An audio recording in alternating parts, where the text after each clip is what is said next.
Alguns colegas pediram para eu fazer um vídeo explicando por que eu sou contra a liberação dos mercados. E se eu sou contra a liberação dos mercados, né?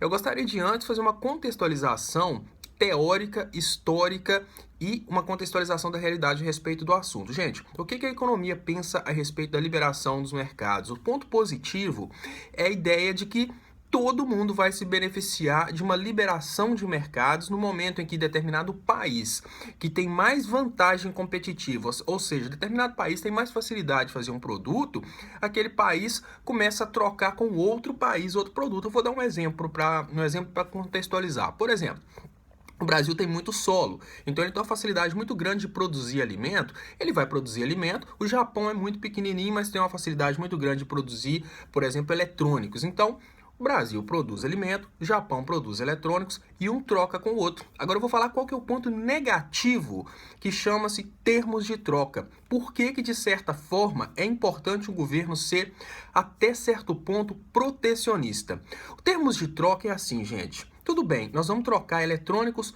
por alimento. Só que enquanto no Japão uma pessoa trabalha 1 hora para produzir um eletrônico, no Brasil, para ganhar a mesma quantidade, o cara tem que ficar na roça trabalhando 1 mês. Então, quando a gente vai comparar o tanto que uma pessoa num país de primeiro mundo precisa trabalhar para comprar 1 hora de funcionário no Brasil, a diferença é muito gritante. Nesse ponto, a liberação dos mercados, ela é ruim para um país igual o Brasil, porque ela vai incentivar o brasileiro a trabalhar na roça, mas para o brasileiro comprar 1 hora, por exemplo, de um japonês ou 1 hora de um americano, ele precisa trabalhar na roça 30 dias.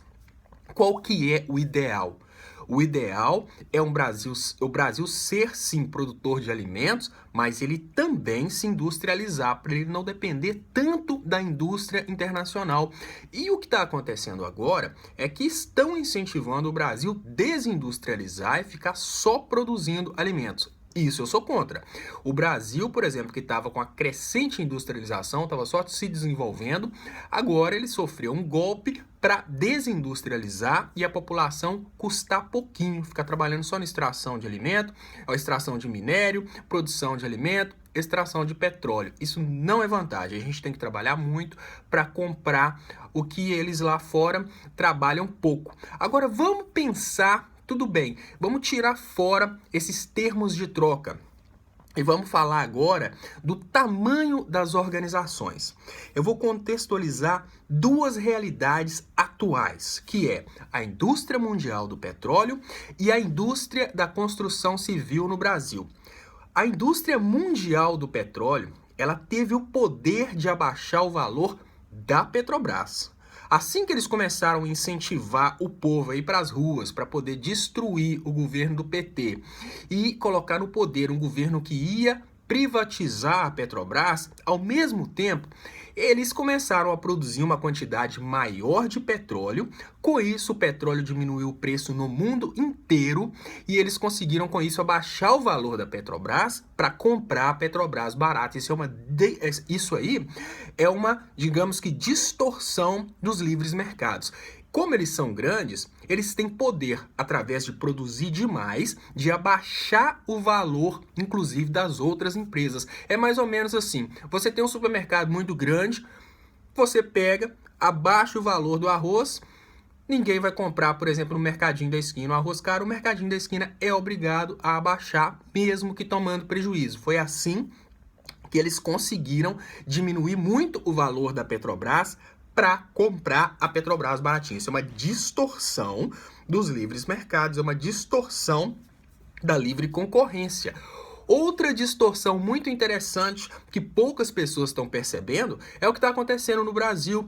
Os Estados Unidos, para tomar a indústria da construção civil no Brasil, eles prenderam os dois mais importantes construtores do Brasil. Eles arrumaram crime para Odebrecht e arrumaram crime para Andrade Gutierrez, porque são as maiores indústrias do Brasil. Então, digamos que o concorrente não entrou no Brasil beneficiando a população com um produto mais barato. Não.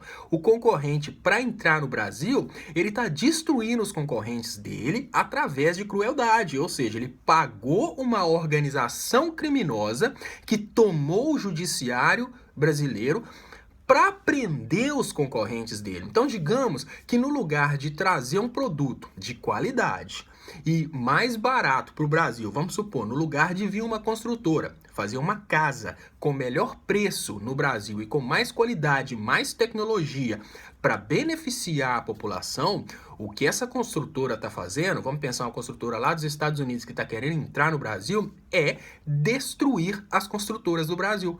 Prendeu as maiores e está destruindo as maiores. Essas distorções que obrigam qualquer país decente a evitar esse livre mercado que tanto se fala. Então eu sou completamente contra o livre mercado? Não.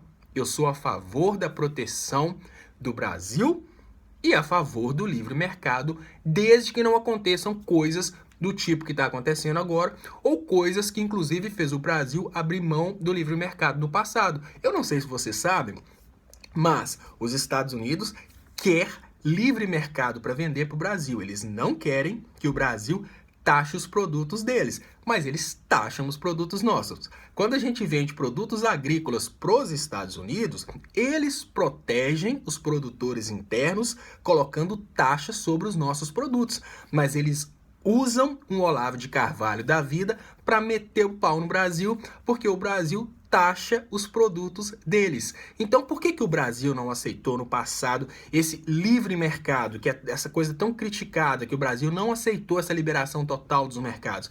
Primeiramente, porque a gente não pode virar escravo do primeiro mundo.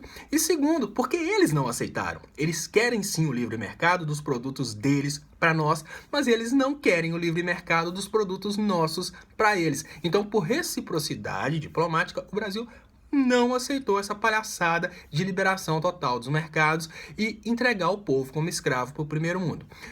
Espero que tenha ficado um pouquinho mais claro. Espero que você tenha entendido que não é questão de ser a favor ou contra o livre mercado, mas pensando globalmente, o livre mercado é bom. Pensando para nós, a coisa tem que ser analisada. Não é simplesmente pegar e julgar nosso povo como escravo e falar livre mercado, livre mercado, livre mercado, porque a economia falou que é bom. Não é bem assim. Pode ser bom em termos macro, mas o Brasil pode ser a parte prejudicada. Para a economia mundial, o cálculo pode ser positivo, mas quem pode estar puxando a carroça desse cálculo positivo pode ser o Brasil. E o que nós temos que pensar como brasileiros não é o que é melhor para a economia mundial, mas o que é melhor para o nosso povo. Pensa dessa forma. Para de pensar como Olavo de Carvalho e tentar chegar num cálculo matemático mais alto. Para de pensar como Bolsonaro e tentar chegar no que a teoria do Olavo de Carvalho fala. Pensa como brasileiro e pensa naquilo que vai ser melhor pro Brasil e não aquilo que é teoricamente melhor pro mundo, porém coloca a gente como burro de carga. Muito obrigado e até mais.